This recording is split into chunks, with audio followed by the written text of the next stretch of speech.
हमारी अगली खबर नोएडा से, जहां ट्विन टावर को गिराने की तारीख जैसे जैसे पास आ रही है, आसपास रहने वाले लोगों के मन में कई बातों को लेकर डर बढ़ रहा है। लोगों की सबसे बड़ी चिंता अपने घर और सेहत को लेकर है। कहा जा रहा है कि ट्विन टावर गिरने के बाद भ्रष्टाचार की इमारत तो ध्वस्त हो जाएगी, लेकिन वहां रहने वालों की सेहत के लिए परेशानी शुरू हो जाएगी।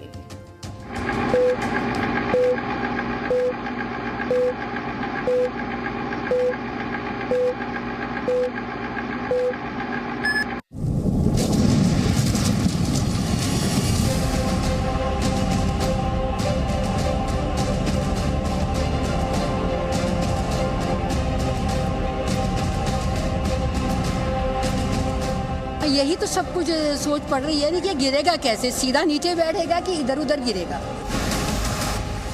ट्विन टावर कौन, side effect on.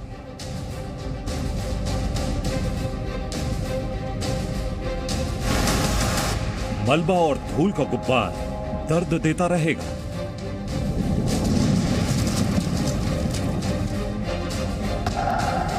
Twin tower का अंत, सेहत की चुनौती शुरू।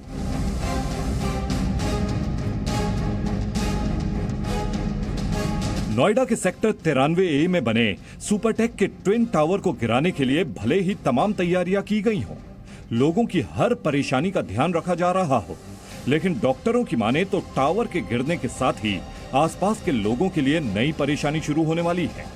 जब टावर गिरेगा तो ध्वनि और वायु प्रदूषण से आसपास के लोगों को बचाना एक बड़ी चुनौती होगी। खासकर नवजात बच्चों, गर्भवती महिलाएं, बुजुर्गों के साथ साथ सांस और हार्ट के मरीजों को कई तरह की समस्याओं का सामना करना पड़ सकता है।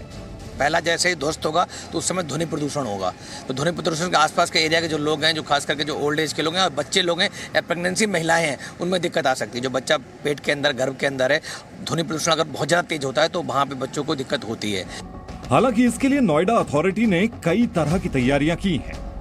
तकनीक भरी जो इस वक्त वो तैयारियां हैं वो चल रही हैं। इसमें पूरा वो ब्लास्ट करने की जो तैयारी है वो चल रही है, और उसके बाद अब जायज़ा लेते हुए यहाँ पर अथॉरिटी के लोग, जो कमिश्नर ऑफ पुलिस हैं वो गौतम बुद्ध नगर के, वो यहाँ पर पहुँचे हैं और वो इस वक्त इस चीज़ का जायज़ा ले रहे हैं कि किस तरह से उस दिन की वो जो तैयारियाँ हैं उनको आगे बढ़ाया जाएगा। क्योंकि जब वो इस बिल्डिंग को गिराया जाएगा उसके बाद भी ऐसी बहुत सी चीज़ें हैं जिन पर ख्याल रखना होगा। वो खासकर उस ट्रैफिक की बात करें तो उस पर बहुत ज़्यादा पूरी दिल्ली एनसीआर की नज़रें हैं।